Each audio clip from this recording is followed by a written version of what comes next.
You better buckle up, Buttercup, because we got a motion to compel Vanzan. There's an order to compel the non-party Vanzan to designate a witness to testify about the full period of its relationship with the plaintiff Stephanie Jones and Jones Works LLC. Fucking shit's gonna go down. So if you're new here, you need to go and watch my what the F is Vanzan, because you're gonna need to know that to know this. If you wanna, this is some of the background. This is also background. I wanna start here. Late June 2025, Miss Abel filed a motion to compel. Yep, we knew that. And the court properly determined that the had that in there too. The communications are relevant. The court directly stated communications between Vanzan and its counsel and Jones Works and Jones and or their counsel concerning the Vanzan lawsuit are likely to bear on or lead further information regarding to whether and when Jones obtained relevant communications and disclosed them to Vanzan or Lively. The deposition subpoena commands Vanzan to produce a witness who can test. They've got fucking 4 days now. Nonetheless, Vanzan is refusing to provide a witness who can testify at a deposition about such Well, I would think Ryan Reynolds, as the designated CEO, would be able to testify. Wouldn't you think? Or is that overreaching? Because he just stepped into that position. What do you know, like late June? According to the written objects to the subpoena, Vanzan will only provide information starting from or on the filing of the Vanzan lawsuit. The subject is an unreasonable limitation. Vanzan stated that it would designate Rule 430 whatever B.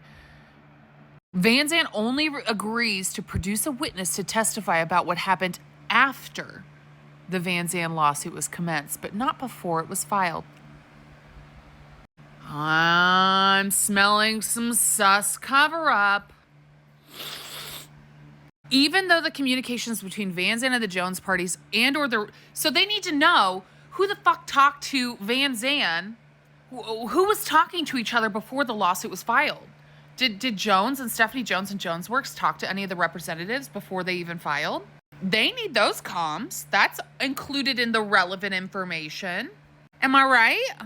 So I will say I feel like they were withholding a little bit here in this letter by not going, AKA Vanzan is Blake Lively and Lively is Vanzan. They didn't pull that again. They just they're kind of leaving the separation, but they start to throw it back in here. They go, even though the comms and the Jones parties were happening before their respective representatives concerning the contents of Jen Abel's electronic data seized by the Jones party and subsequently delivered to Blake Lively through Vanzan is highly relevant to her counterclaims. Vanzan is refusing to designate a witness to prepare to testify. They got 4 days. They're on it. They are.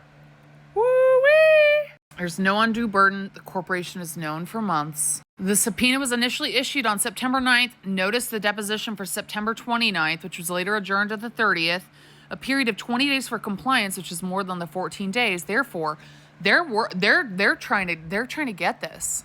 I know that everybody has a Roman Empire in this case. I've heard a lot of people talk about the Sony angle. I don't think we have enough information about Sony to make Sony our Roman Empire, but I do think that Vanzan is a big stinking problem for Blake Lively and her claims, because the only way that she was able to get those text messages is through this lawsuit that her and her legal team went on, what was it, E! News with Billy Bush, and they were like, yo, it's chill, we all do this is so normal procedure, and every other person in the legal field's like, I don't know about that, bro.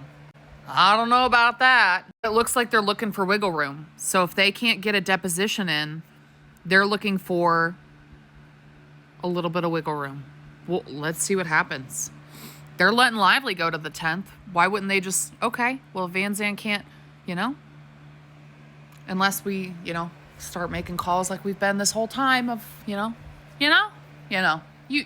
follow me,